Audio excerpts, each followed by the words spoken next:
July 2nd, 1644. Marston Moor, Yorkshire. As the largest battle ever fought on English soil finally quieted, Parliamentarian soldiers moved through the carnage, searching for survivors. That's when they found him. Prince Rupert's legendary white poodle, cowering beneath an overturned cannon carriage. The men didn't hesitate. While wounded royalist officers begged for mercy just yards away, these hardened soldiers surrounded the trembling animal. What happened next shocked even the battle's survivors. They executed the dog with the same fury they'd reserved for enemy commanders. But this wasn't battlefield madness or wartime cruelty. The Parliamentarian forces had been hunting the specific animal for months. They called him Boy, and they believed he was no ordinary dog. According to hundreds of witness accounts, military intelligence reports, and published pamphlets that circulated throughout England, this white poodle possessed supernatural powers that made him more dangerous than any royalist cavalry charge. They believed Boy was a witch's familiar, a demon in an animal form. But the truth was far more terrifying. Before we uncover the truth about Prince Rupert's poodle Boy, the white dog Parliamentarians executed as a witch's familiar after the Battle of Marston Moor, make sure to subscribe to Fear Sermon and ring that notification bell. We're diving into one of the English Civil War's strangest and most disturbing chapters, where religious paranoia, propaganda warfare, and genuine supernatural belief collided on the battlefield. Drop a comment below telling us where you're watching from. We love hearing from our community of mystery seekers around the world. England, 1642. The nation tears itself apart in a civil war that isn't really about politics. It's about the very nature of reality itself. On one side stand the royalists, loyal to King Charles I, who believe in divine right, traditional hierarchy, and the old order that has governed England for centuries. On the other side, the Parliamentarians, Puritans who see the world. The Parliamentarians notice. Their scouts report back that Rupert consults with the dog before making tactical decisions. Captured royalist soldiers, under interrogation, speak of Boy as if he's another officer. One prisoner testifies that he saw the dog sit at table with the prince and seemed to understand discourse as a Christian man. In London, the Parliamentarian propaganda machine begins working overtime. Pamphlets flood the streets, cheaply printed sheets that cost a penny and reach thousands of readers. They have titles like Observations upon Prince Rupert's White Dog Called Boy and A Dog's Elegy or Rupert's Tears. But these aren't mere political satire. They're earnest warnings about demonic infiltration. The most influential, published in 1643, claims to be based on intelligence gathered from multiple sources. It describes Boy as a familiar spirit given to Rupert by a woman with whom the prince held wicked conversation, skilled in the black arts. The pamphlet lists Boy's alleged powers. He can catch bullets in his teeth, turn invisible at will, prophesy future events, and grant invulnerability to royalist soldiers. Most disturbingly, it claims Boy can transform into a man when needed, walking through Parliamentarian camps gathering intelligence.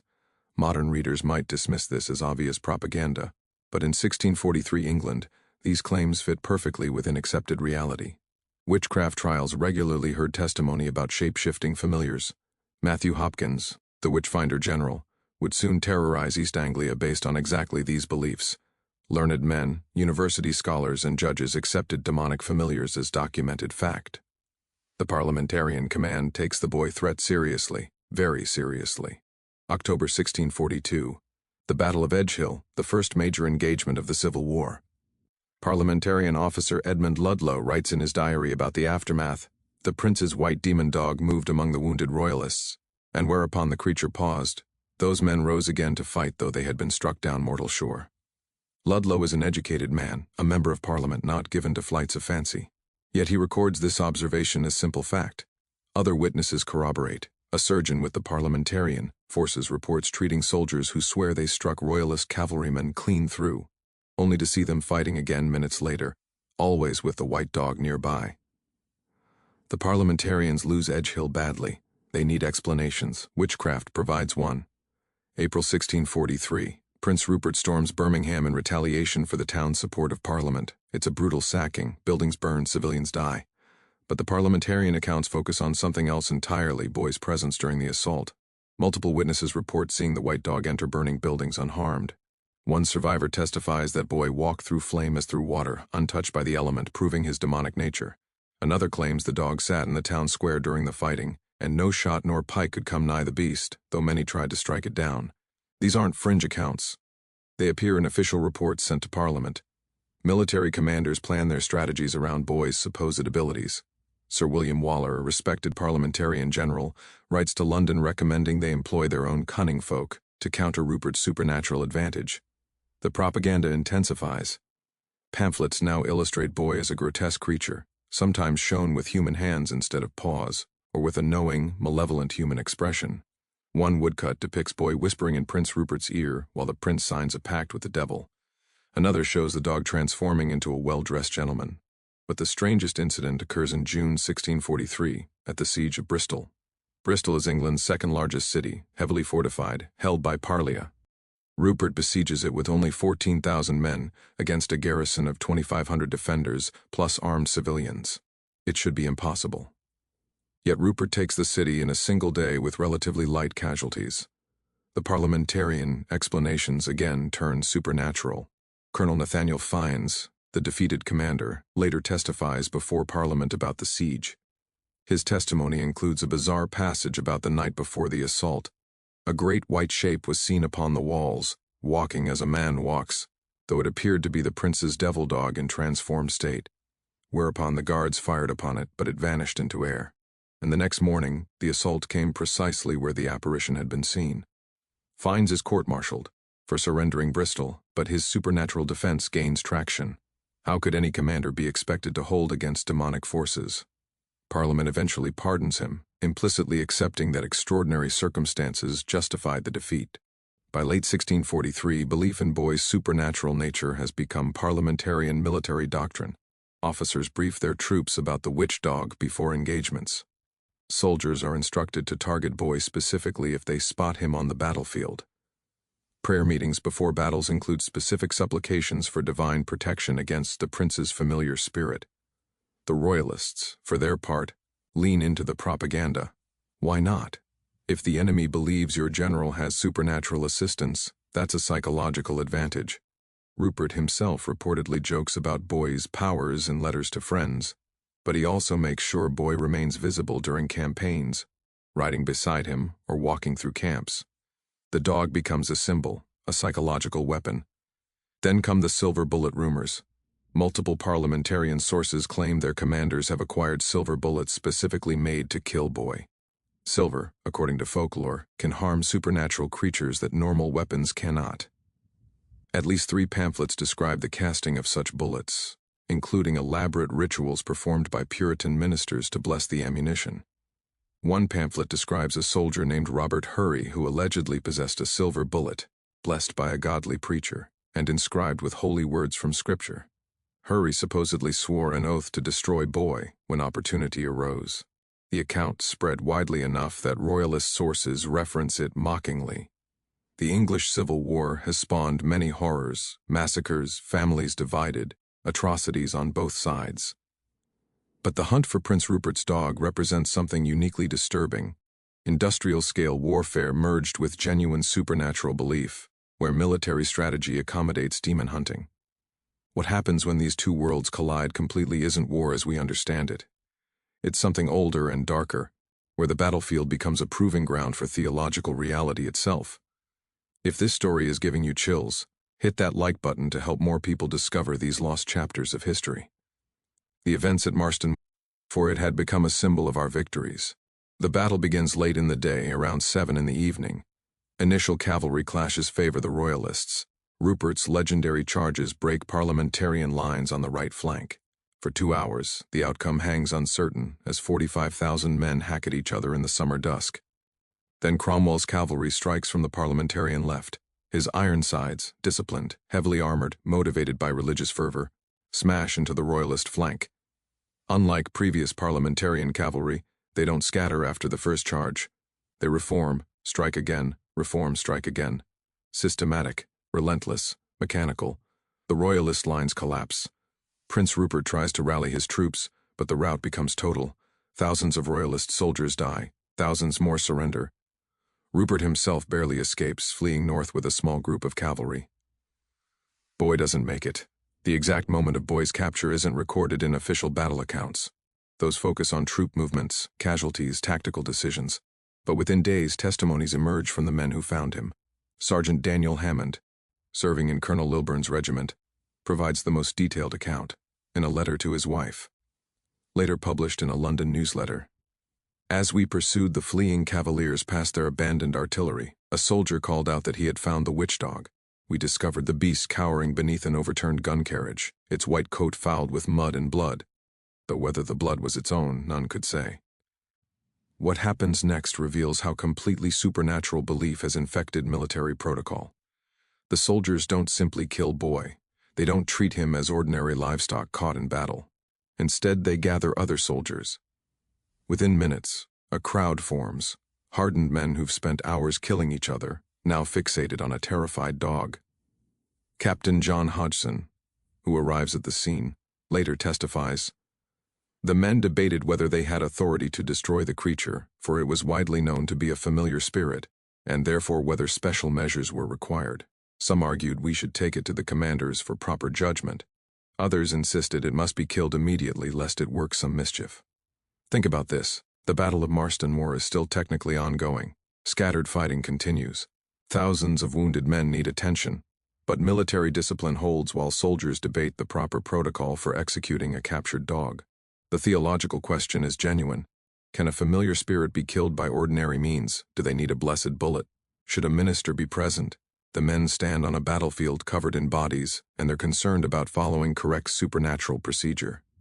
Finally, Captain Hodgson makes the decision.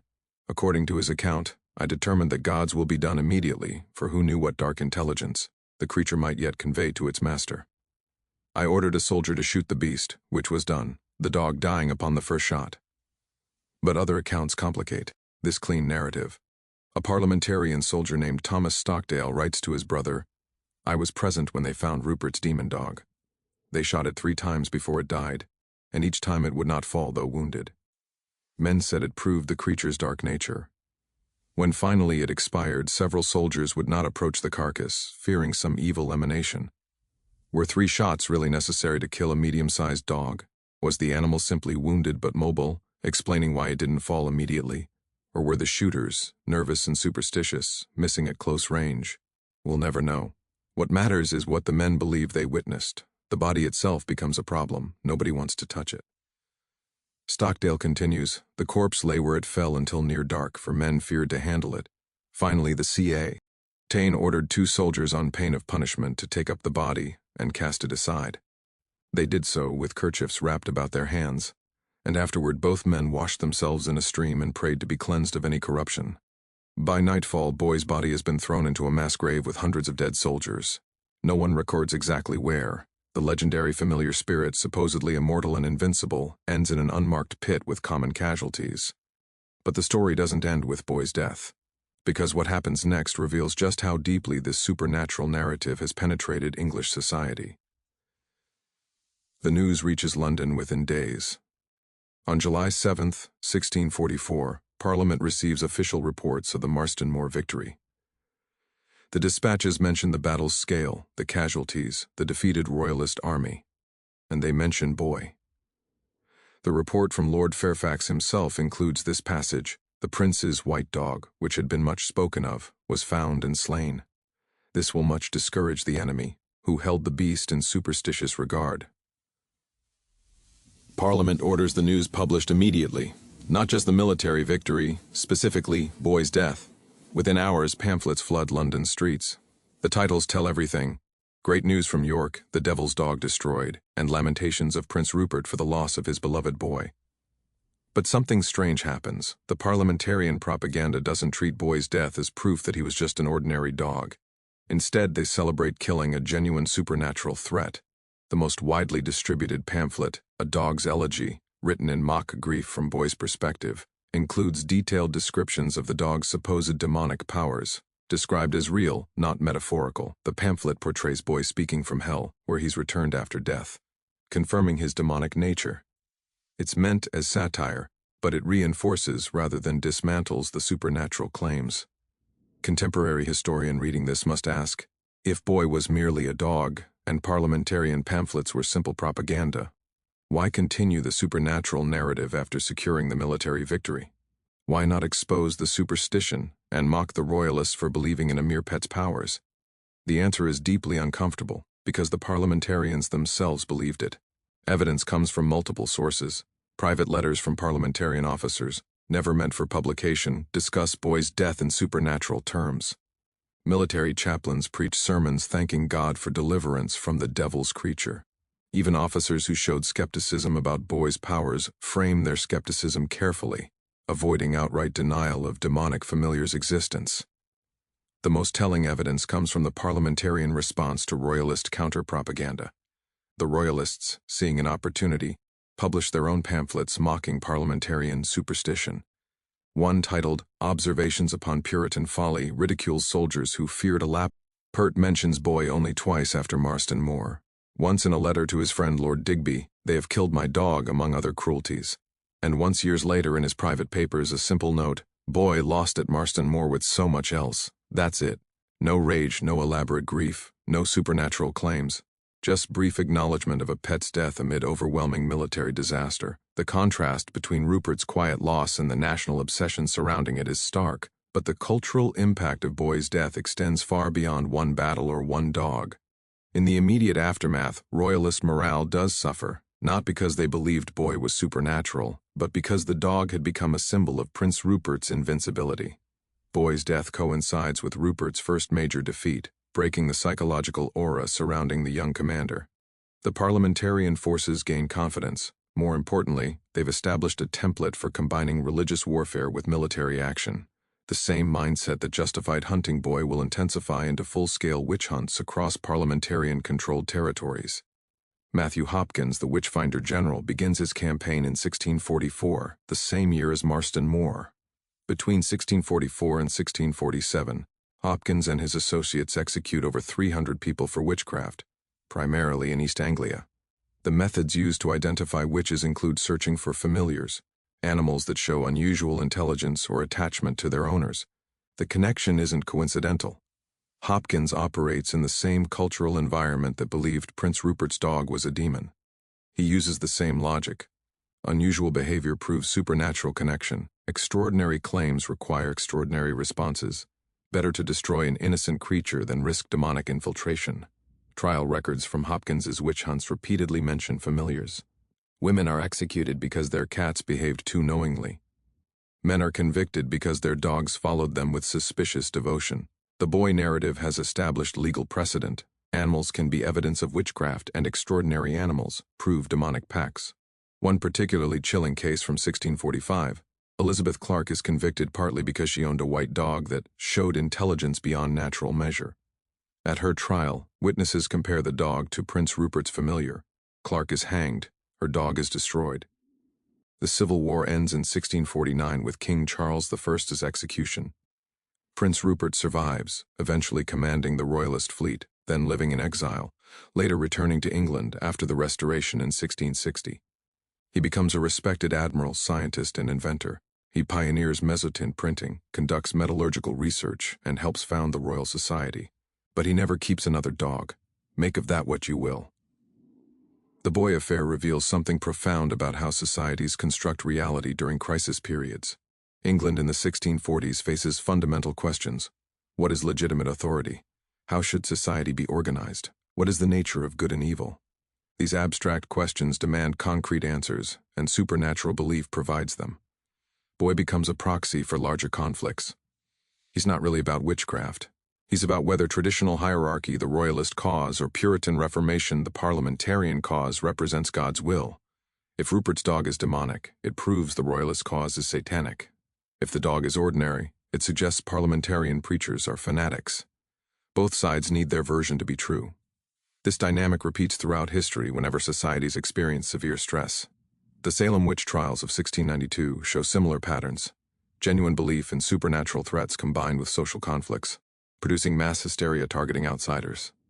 The key difference is scale. Salem executes 20 people over several months. England's Civil War period executes hundreds. Boy's story helping establish the ideological framework. More disturbingly, the Boy narrative demonstrates how quickly sophisticated societies can regress to magical thinking under pressure. 1640s England isn't primitive or ignorant, it's producing Shakespeare's contemporary playwrights, pioneering scientific methodology, developing modern political philosophy. Yet educated military officers seriously debate whether a poodle is a demon. This should concern modern readers. We like to think we're beyond such superstition, that education and technology protect us from mass irrationality. But the boy case proves that sophisticated people, when stressed and ideologically motivated, will believe obvious nonsense if it serves psychological needs. The propaganda aspect deserves particular attention. The Parliamentarian pamphlets about boy represent early modern information warfare. They spread through networks, repeat claims until they become common knowledge, cite each other as sources creating circular validation, and mix verifiable facts with wild speculation. Modern readers recognize these patterns from contemporary misinformation campaigns. The techniques haven't changed, just the medium. Social media posts about political opponents work exactly like 1640s pamphlets about Prince Rupert's dog. Take a kernel of truth, Rupert has a dog. Add speculation presented as insider knowledge, the dog performs tricks. Escalate through repetition, many sources say the dog is suspicious. Conclude with certainty, the dog is definitely a demon. The boy story also illuminates how dehumanization works. Parliamentarian pamphlets rarely attack Prince Rupert directly as evil. That's too abstract. Instead, they attack his dog, making the supernatural threat concrete and visible. It's psychologically easier to hate a demonic dog than to hate your fellow Englishman. The dog becomes a safe target for violence that's really about wanting to kill royalists. This displacement mechanism appears in various forms throughout history. During WY, anti-Japanese propaganda depicted Japanese soldiers as subhuman creatures. Medieval anti-Semitic myths accused Jews of supernatural crimes. The targets change, but the psychological process remains. Make the enemy non-human, then violence becomes acceptable. Finally, consider what Boy's death accomplished militarily. Absolutely nothing. Marston Moor was won by superior parliamentarian tactics, numbers, and Oliver Cromwell's disciplined cavalry. Boy's presence or absence was irrelevant to the outcome. Yet the parliamentarians treated killing the dog as a significant military achievement, reporting it to Parliament and celebrating it in propaganda. This reveals the true function of supernatural belief in warfare. It's not about actual combat effectiveness, it's about morale and meaning. Soldiers need to believe their cause is righteous and their enemies are evil. Boy's demonic nature provided that certainty. His death provided victory's confirmation. The English Civil War ultimately kills perhaps 200,000 people, roughly 4% of England's population, proportionally worse than World War I. It devastates the economy, destroys countless communities, and traumatizes a generation. All sides commit atrocities. Everyone claims God's favor. And amid this vast human tragedy, soldiers execute a dog and celebrate it as a blow against Satan. That might be the most disturbing aspect of all, how easily massive evil can coexist with absurdity, how quickly theological certainty can justify cruelty, and how thin the veneer of civilization proves when societies fragment.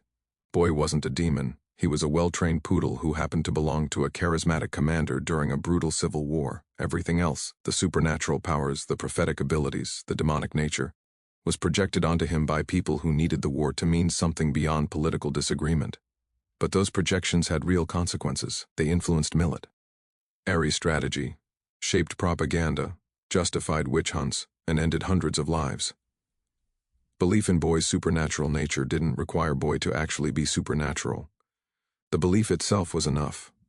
That's the real horror of the Boy story. Not that people believed a dog was a demon, but that their belief made the demon real enough to kill for. What do you think drove entire armies to genuinely believe a poodle possessed demonic powers? Was it pure propaganda warfare, or does this reveal something deeper about how ideology and stress affect human perception of reality? Leave your theories in the comments below. If you found this story as disturbing as we did, subscribe to Fear Sermon for more lost chapters where history's darkness reveals uncomfortable truths about human nature.